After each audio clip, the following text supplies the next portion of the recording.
ओम बम बम मंगलम खि नमः। मैं आज आपको साधना के बारे में बताऊंगा। साधना कई तरह का होता है, जैसे लक्ष्मी साधना, सरस्वती साधना, दुर्गा साधना, गायत्री साधना, कामेश्वरी कामाक्षी साधना, भैरवी, त्रिपुर सुंदरी, षोडशी, छिन्नमस्ता, धूमावती, बाला, हनुमान, श्री राम, नारायण की साधना, महामंत्र की साधना, कृष्ण भगवान की साधना, राधा मैया की साधना। साधना कई प्रकार के, भगवान रुद्र की साधना। रुद्र में भी शक्ति सात और वैष्णव विष्णु बहुत उपासना की मार्ग है। और मैंने जन्म से हर मार्ग में गया हूँ और हर मार्ग में साधना करके सिद्ध किया हूँ। पर आप थोड़ा थोड़ा एक चीज ध्यान देना, कुछ लोग अघोरी होते हैं। ये अघोरी क्या होते हैं? ये सचमुच साधक है? इसमें कोई सत्यता है या नहीं है? अघोर साधना जो है वो एक मूर्ख पाखंडी की बात है। ये कोई साधना फाधना नहीं है। मैं इसके अंदर में गया था और दिखा था अभी कि ये कोई साधना की मार्ग नहीं है। कोई पागल इंसान जो उसी रास्ते में जाता है, जिसका मानसिक विकृति है, मानसिक भ्रष्ट है, वहीं जाएगा उसी रास्ते में, उसी चीज को साधना करेगा। उसमें कभी कल्याणकारी काम नहीं होगा। अपना धरती का होगा ना, मनुष्य समाज का होगा ना, खुद का आत्मकल्याण होगा। उसमें कोई कल्याणकारी चीज है ही नहीं, क्योंकि विकृत पागल मस्तिष्क का होते हैं या अघोरी अघोरी लोग। इसलिए इन्हीं लोगों के चक्कर में कभी नहीं आना। दूसरा है, कोई वामाचार बताता है साधना में, कोई दक्षिणाचार बताता है। वामाचार साधना जो है वो भी पाखंडी की साधना है, क्योंकि मैंने वामाचार साधना करके दिखा हूँ। वो भगवती ने खुद ही बताया है, या अघोर भी पाखंड है या वामाचार भी पाखंड है। वामाचार जो मत्स्य मांस मैथुन मुद्रा होता है, मत्स्य मांस मैथुन मुद्रा जो होता है, इसमें कोई साधना नहीं होता। ये भी एक पाखंड है। इसमें मुद्रा की जो बोलते हैं वो भी पाखंड है। मद्य मत्स्य मांस खाना भी पाखंड है, मैथुन मुद्रा भी पाखंड है। इसी में चक्कर में कभी नहीं आना कि इस टाइप का पूजा कभी नहीं करना। और जो बोलते हैं कि ऐसा करने में ऐसा होगा, ऐसा करने में ऐसा होगा, वो पूरा गलत बोलते हैं, संपूर्ण रूपी गलत बोलते हैं। अगर कोई सत्य जानता है तो मैं चैलेंज देता हूँ, कोई भी अघोरी इस दुनिया में है, वो प्रूव करके देखा जाए कि जगत की अघोरी रास्ते में जाकर इस धरती में कोई कल्याणकारी काम कर सकता है तो करके दिखाओ। हम देखेंगे यहाँ सचमुच अघोरी लोग भी अच्छा पृथ्वी का कल्याण करते हैं। कभी ये कल्याण करने वाले नहीं, ये कि पागल बेवकूफ़ होते हैं। दूसरा, ये वामाचार मार्ग में जितना जाते हैं, ये भी एक पागल बेवकूफ़ होते हैं, लोगों को बेवकूफ़ बनाते हैं। इसलिए इन्हीं लोगों में बातों में कभी नहीं आना। मंगलमयी देवी होते हैं। मंगलमयी देवी जो है लक्ष्मी जी है, दुर्गा जी है, सरस्वती मैया है, जिसको हम शारदा मैया बोलते हैं। ये सब कल्याणकारी देवी माता गायत्री होता है। इन्हीं देवी को पूजा करने में आपकी कल्याण होगा और आपके वंशज का उत्थान होगा, कल्याण होगा, आपके हर प्रकार का मनोकामना पूरी होगा।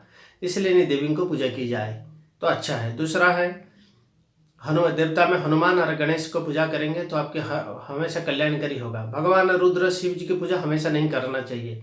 आप कुछ दिन तक रुद्र की पूजा करो, रुद्र को प्रसन्न करो। हमेशा रुद्र की पूजा करने की कोई आवश्यकता नहीं, क्योंकि रुद्र आपको मोक्ष नहीं दे सकता। रुद्र में शंकर से कोई भी मोक्ष नहीं प्राप्त कर सकता। शंकर सिर्फ आपको यहाँ से धन रत्न सुख संपत्ति दे सकते हैं, पर मुख्य मार्ग में नहीं ले सकते। मुख्य मार्ग में सिर्फ आपको एक ही देवता ले सकते हैं, वो है भक्त में हनुमान, दूसरा भगवान राम और नारायण।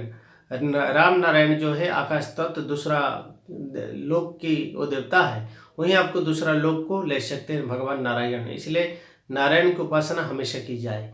भगवान नारायण राम की उपासना, हनुमान की उपासना से आपकी कल्याणकारी होगा, मंगलदायी होगा, हर चीज में सुख शांति मिलेगा। बाकी रहा जखनिया अप्सरा, ये जखनी अप्सरा जो है ये मेरे घर में आते हैं, ऐसा झाड़ू लगाते हैं, घूमते रहते हैं। इनकी साधना नहीं किया जाता, या ऐसा ही कोई महाशक्ति की आप उपासना करेंगे, आराधना करेंगे, या आ जाते हैं, बैठते हैं। मेरे पास उर्वशी, मेनका, रंभा और जखनी में बहुत तो है। ऐसा कि एक पद्मिनी है, और ये हमेशा मेरे पास आती रहती हैं सेवा के लिए माता जी की। मैं भी फिर उसको भगा देता हूँ कि तुम्हारे यहाँ कोई आवश्यकता नहीं है।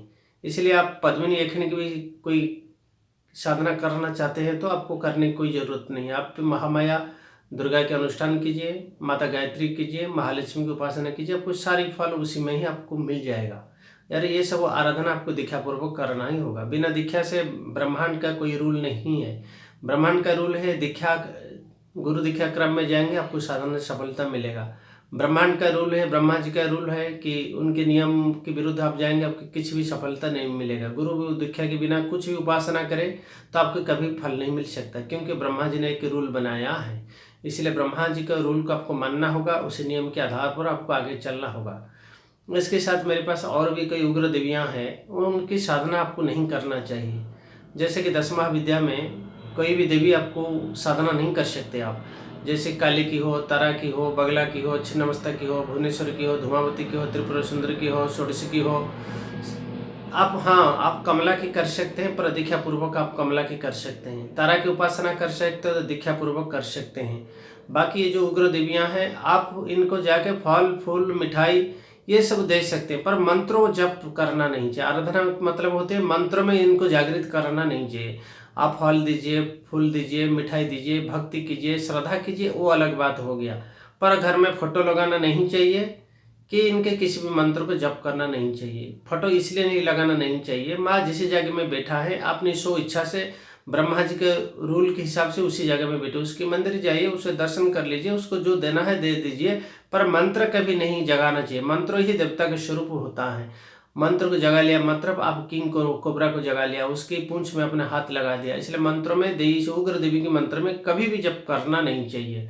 अगर गुरु सामर्थ्यवान है, जप करके सिद्ध किया है, तपस्या और अपार तपोबल उसमें है, तो ऐसे गुरु के सानिध्य में जाना चाहिए। और आजकल गुरु लोग याद रखो, उन्हें किताब पढ़ के बिना साधना से अगर दीक्षा ले भी लिया है, अगर खुद साधना इतना सिद्ध नहीं है तो उनकी मंत्र आपके काम में नहीं आएगा। इसलिए गुरु को परखने के लिए आप सबसे पहले देखना चाहिए कि गुरु क्या करता है, कितना सिद्ध किया है, वो कितना कर सकता है। जो सच गुरु है, जो सदगुरु है, हवा को गति को रोक सकता है। अप्रैल मई महीना 12-2 बजे सूरज को भी ठंडा बना सकते हैं, छाया प्रदान कर सकते हैं सूरज से, बारिश को रोक सकता है, बारिश करवा सकते हैं, ग्रह नक्षत्र की दिशा को बदल सकता है, वो कोई भी काम कर सकता है। अगर सिद्ध गुरु हो तो उसके पास अगर किसी देवी शक्तियाँ हैं, किसी देवी देवता को उसने साधन किया है, वो कुछ भी कर सकता है। मैं आगे आपको साधना में बहुत सारे क्रम बताऊंगा, पर आप लोग सिर्फ यही इसी देवता को ध्यान कीजिए। जो देवता आपको मैंने कहा, लक्ष्मी, सरस्वती और दुर्गा जी, तीनों की उपासना कर सकते हैं। गायत्री माता की उपासना कर सकते हैं। गणेश और हनुमान जी की उपासना करती है। किसी समय के लिए भगवान शिव जी को उपासना करते हैं, पर हमेशा के लिए राम, हनुमान, भगवान नारायण को अपन उपासना करें तो इसमें आपको कल्याणकारी हो रहा, मंगलमय होगा। हाँ, भगवान कृष्ण का उपासना भी आप कर सकते हैं, पर ये दीक्षा क्रम से आपको करना चाहिए, क्योंकि श्री कृष्ण को पूजा करने में भी आपको बहुत नुकसान होगा, क्योंकि उसमें गांधारी का श्राप तो है ही, पर कई मुनि ऋषियाँ, कई नरियों और मुनि ऋषियों के श्राप, जो महाभारत जो युद्ध किया था उसमें भी उनके कई श्राप है, उसके श्राप लग जाता है। कृष्ण को उपासना करने में बहुत लोग बर्बाद हो जाते हैं, उसके इसी जन्म में सारे परिवार नष्ट हो जाता है, क्योंकि उस पर बहुत सारे श्राप है। इसलिए आपको भगवान कृष्ण को उपासना अगर करना है तो उसे श्राप से आपको मुक्त होना पड़ेगा। और श्राप मुक्त के लिए जो भी उस मंत्र को जानता है, उत्कीलन मंत्र, भगवान कृष्ण का उत्कीलन मंत्र को आप जाप करके और उनके मंत्र जाप किया जाएगा तो आपको कोई अनिष्टकारी नहीं होगा। मतलब वैसे ही आप भगवान कृष्ण की उपासना करेंगे तो आपको श्राप लगेगा और आपकी सर्वनाश हो जाएगा। कृष्ण भी एक श्रापित देवता है, पर राम ऐसा नहीं है। राम और हनुमान ये दोनों अच्छे हैं और इन्हीं को आप हमेशा निज मन और मंदिर में बैठ के जप करके सिद्ध कर सकते हो। जय माँ पीताम्बरा, जय पीताम्बरा, जय पीताम्बरा।